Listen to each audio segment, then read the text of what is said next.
ಶ್ರೀ ಗುರು ಬಸವಲಿಂಗಾಯ ನಮಃ.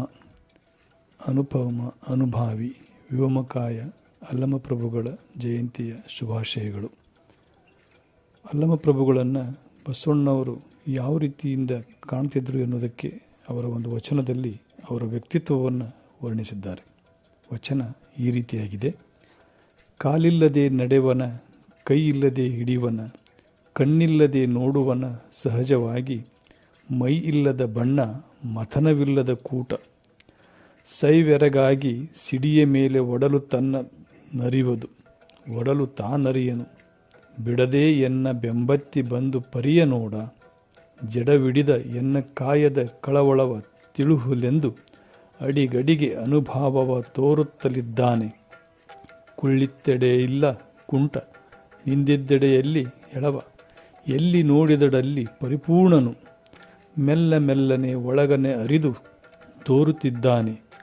ಬಲ್ಲವರೆಲ್ಲರೂ ಬದುಕಿರೆಂದು ಜಲ್ಲರಿಯ ಮೇಲೊಂದು ಬೆಳಗುಡೆಯ ಹಿಡಿದು, ಬಲ್ಲಿದ ನಾನೆನೆ ತಡೆದು ನಿಲ್ಲಿಸಬಲ್ಲನು, ಕೂಡಲ ಸಂಗಮ ದೇವರ ಮಹಾಮನೆಯಲ್ಲಿ ಪ್ರಭುದೇವರ ಮೊರೆಹೊಕ್ಕು ಬದುಕಿದೆನು.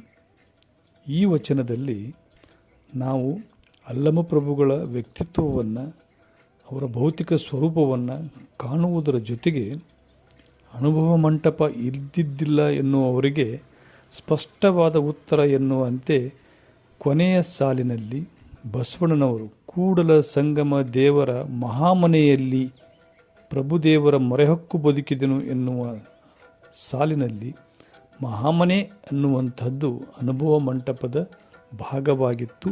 ಅಲ್ಲಿ ಎಲ್ಲ ಶರಣರು ಸೇರ್ತಿದ್ರು ಅನ್ನೋದಂಥ ಒಂದು ಐತಿಹಾಸಿಕ ಸಾಕ್ಷಿಯನ್ನು ಈ ವಚನ ಒಳಗೊಂಡಿದೆ. ಮತ್ತೊಂದು ವಚನದೊಂದಿಗೆ ಅಲ್ಲಮಪ್ರಭುಗಳ ವ್ಯಕ್ತಿತ್ವವನ್ನು ನೋಡೋಣ. ಸರ್ವರಿಗೂ ಶರಣು ಶರಣಾರ್ಥಿಗಳು.